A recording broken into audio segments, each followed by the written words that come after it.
All right, so this is the prompt that was in core syllabus, or still is in core syllabus. This is prompt now that you have on your sheet.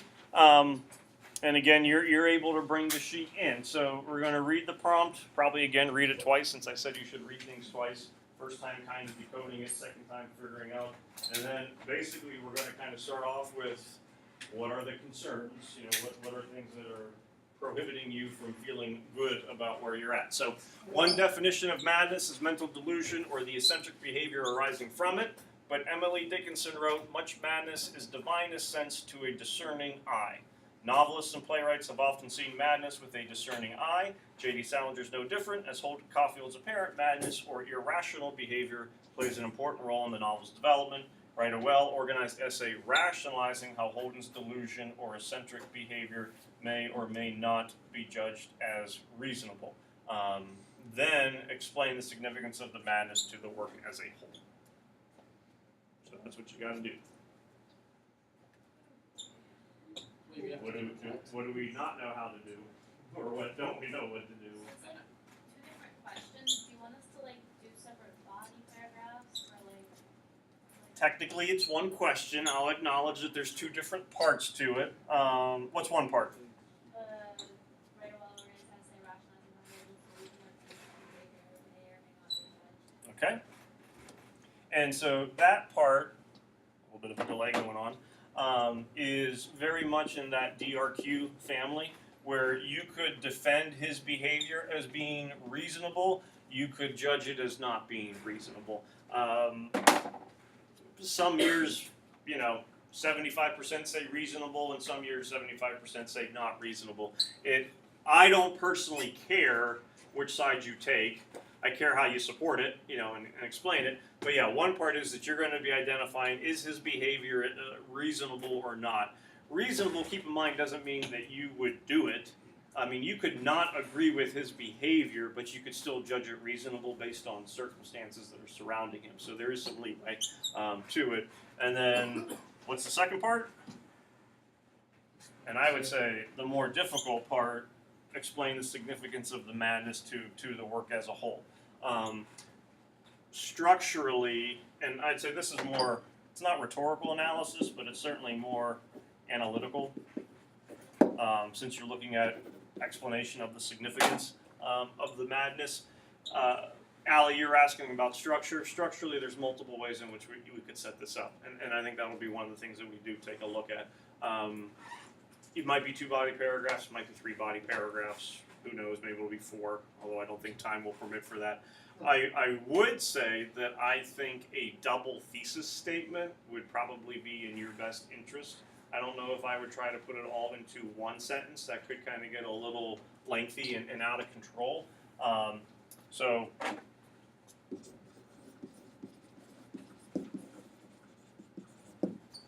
double thesis or do whole, it'll come. Think of it as suspense. A double thesis where first sentence, Holden's behavior, oh, there it is. Okay. His behavior cannot be viewed as being reasonable. First part, you're going to refute it. However, the significance of the behavior helps to portray Salinger's wish of, you've kind of fill in the blank. So I think 2 sentences would kind of keep that together. You certainly could do it in one sentence, but I don't know if everyone would feel comfortable with that. So structure we'll certainly get to. What would be some things beyond structure?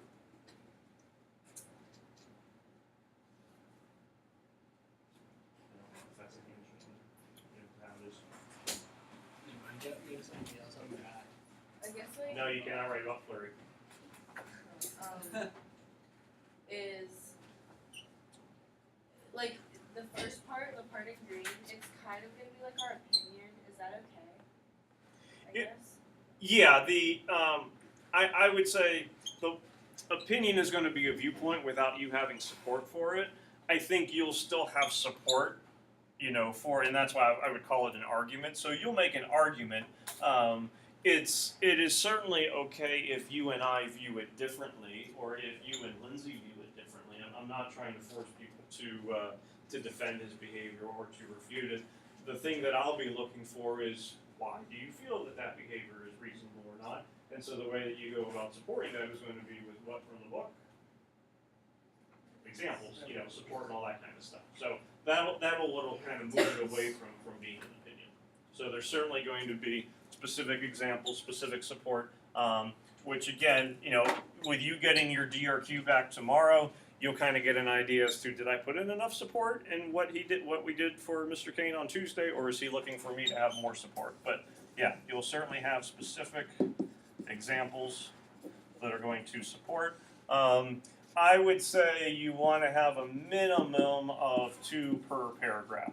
You might be able to get more, but I try to have at least 2. Allie, then Byron will go over to you.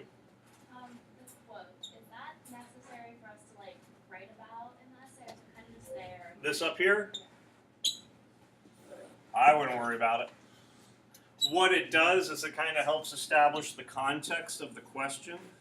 The big term that comes from it is the whole idea about the discerning eye. What's it mean to discern something? Pretty like judge it, essentially. And basically, if you discern, you judge it well. So to a person who can really see what's going on, you might argue that he is not mad. Again, that's not me trying to prove to you that I want you to defend his behavior. But really, that concept of a discerning eye is what comes from the Dickinson quote. If you wanted to use it as an attention grabber, you could, but by no means do I need you to be quoting Emily Dickinson throughout body paragraphs, and you certainly aren't responsible to use it as part of an attention grabber either. Would good synonyms for reasonable be excusable and understandable? Would those both work? Yes. Understandable. So you could, understandable. What was it? I forget. Excusable. Sure. So, one way that you could look at it is, Holden does some really stupid stuff throughout the course of the book. I don't think there's any disagreement about that whatsoever. And we know that Grace does not particularly care for Holden all that much. That's perfectly fine. Grace could go, there's under no circumstances that he should ever do any of this stuff, such as, and then she kind of fills in the blanks. At the same time, she or anyone else could go, you know what, Holden does some really poor things. He illustrates a lack of judgment. At the same time, based on these circumstances that you then go into, I can understand why he does it. Therefore, it is excusable. Based on his circumstances, it is reasonable. So it might not be reasonable for a typical 16 or 17-year-old, but based on his life and what we know of it, you could, excusable, understandable, reasonable, those would all be good. So you could disagree with his actual actions, but you could agree with his rationale for them? Sure. Okay. And you might not even, and I know you're using agree because we're talking DRQ, you might not even agree with his rationale, but you could still see how, why he could do that. yeah. Okay. So if you like the words, we said agreeable and excusable, Excusable and understandable. understandable, thank you. Come on, little magic extend. Hey, I found it first time. Excusable, understandable, reasonable, which is all in the prompt. All those would be fine.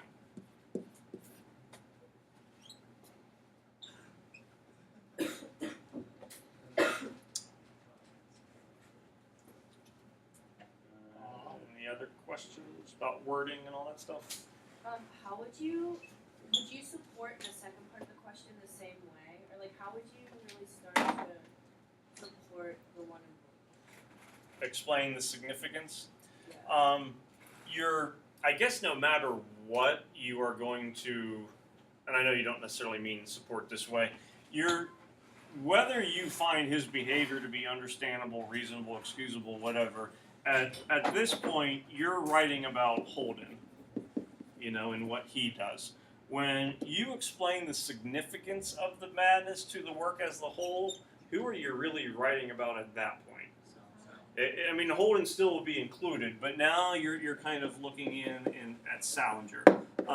And so, let's take the viewpoint that you don't find his behavior understandable, reasonable, whatever under any circumstances.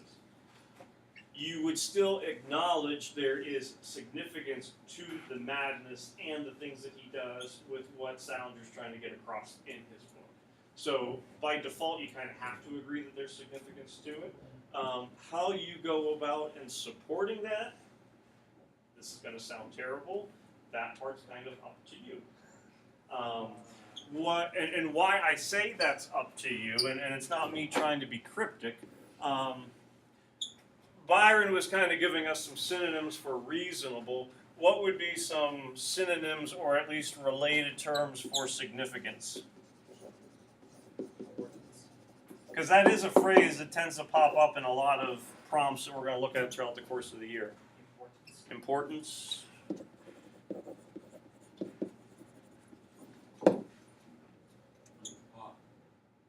In like this, I'm talking about essentiality, but essential. I think you could put like an M word after it. What is the essential message? To kind of go back with, it's analytical, and we've done rhetorical analysis. Now, you don't have to mention symbolism and imagery and all that kind of stuff, but overall purpose and argument, I think those would be things that you would want to consider with it. So we did, what was a brainstorm that we did shortly after we finished reading the book last week? Yep, we did a soapstone. And we spent a decent amount of time trying to figure out those middle two, like that purpose, the subject. The purpose and subject that you best identify with, I think that's where you would kind of start to come up with the significance. So if you're going, the rest of the arrow will show up eventually. If you're going with the significance of he's trying to warn, he's trying to educate, or things like that, what examples then from the book would best support that he's trying to warn, he's trying to educate, he's trying to, whatever the case may be. All other questions Meredith will take care of for you.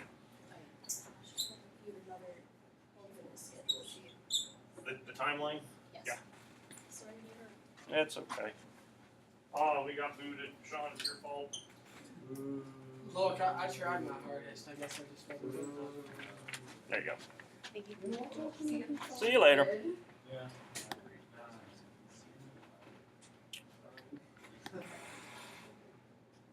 And the Bluetooth connection with the Apple TV, so you can see that they are working out much better.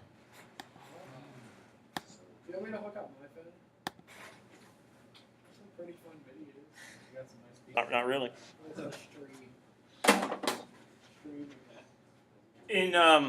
In my order of importance, then, like as the things that I would want to kind of figure out first, I think the first thing I would want to be able to identify.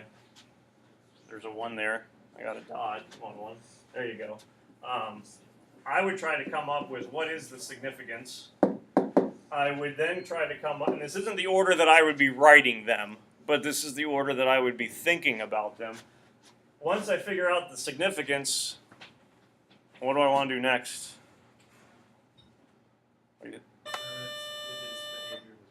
Well, before I want to decide if they're reasonable or not, I would want to identify the behaviors, that support that significance. And then after I know what the behaviors are, then I can ultimately judge them for myself, since I've identified what those behaviors are. Now, in truth, when it comes to actually writing the essay, I'm probably going to do this one first, and then I'll judge them, and then I'll kind of get into the significance, although you could argue 1 and 2 might kind of go back and forth a little bit. But for there to be some continuity, some flow, cohesiveness among all the things, what's my overall significance? How do I know? Get the examples, get the behaviors, and then judge whether or not they're reasonable. And again, you're not judging whether or not the behaviors are reasonable in relation to the significance. You're judging whether or not you think the behaviors are reasonable so far as whether or not Holden could have reasonableness for committing those actions.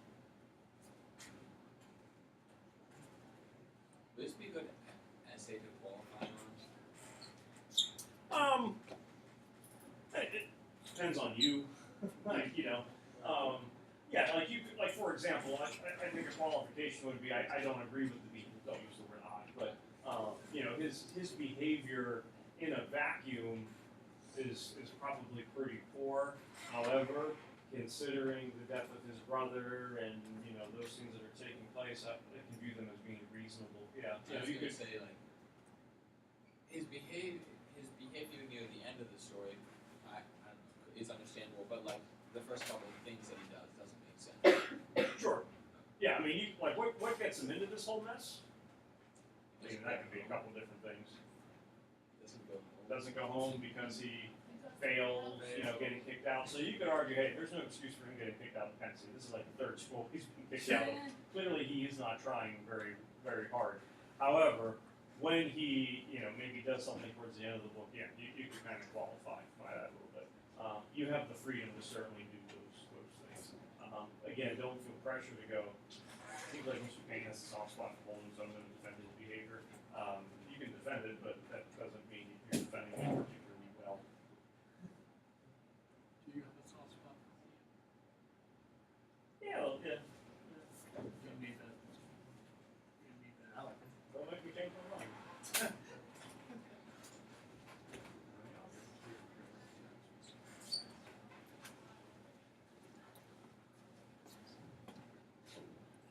The soapstone, I would definitely go back to. And, you know, while we're talking about Holden's decisions and characteristics and traits, you know, looking at Salinger and where he's coming from too, I think would certainly help kind of connect that significance idea. So Allie's original question was more structural in nature. I think she has a good first paragraph in mind. I'm gonna go with that intro. As I trip. How many sentences generally? Intro, TWA?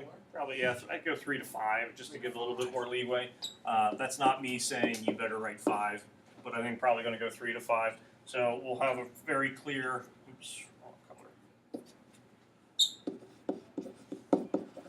Actually, this one probably would be more in that 4 to 5, just because you have two, or you're more likely to have like a double thesis statement.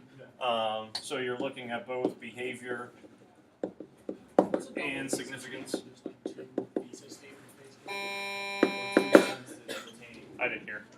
Double thesis. Is that like the 2 thesis statements? That's how I view it, yeah. Okay. So like there's not like a way, like you don't have to like connect them or anything. Well, there's certainly going to be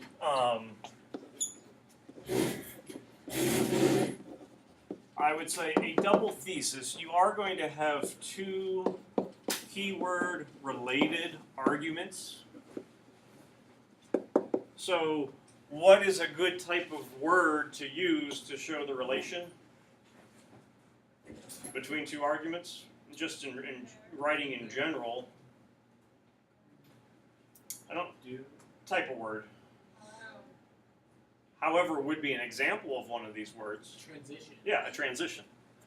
So you would want to have a transition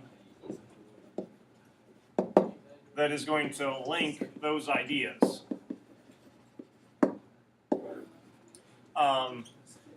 Again, not saying that this would necessarily be the word that you would use.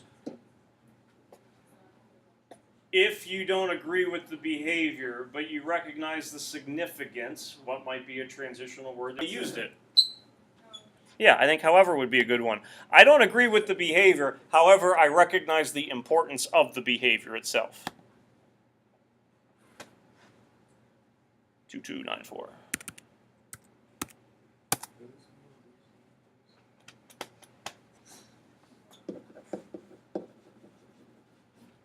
If you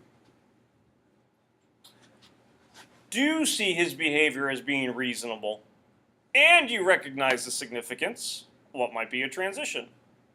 Not going to be however. And Therefore,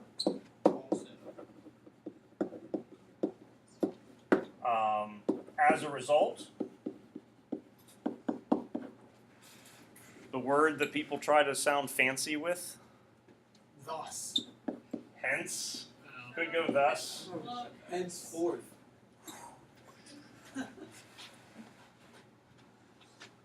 So, yes to your original thing, it's 2 sentences, but it's still one cohesive argument. Holden Caulfield's behavior, while it appears to be irrational, makes sense when when the reader recognizes the inner turmoil that he suffers from.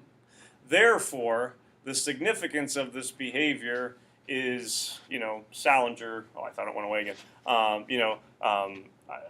Calling attention to depression or dark thoughts of teenagers or something like that. You could go Holden's behavior, while maybe not agreeable, can be typical of teenagers struggling with difficult moments in their life. Thus, Salinger uses Holden as a means to communicate to a wide audience. So you're still highlighting what that relationship is. The transitional statement or the transitional word does that.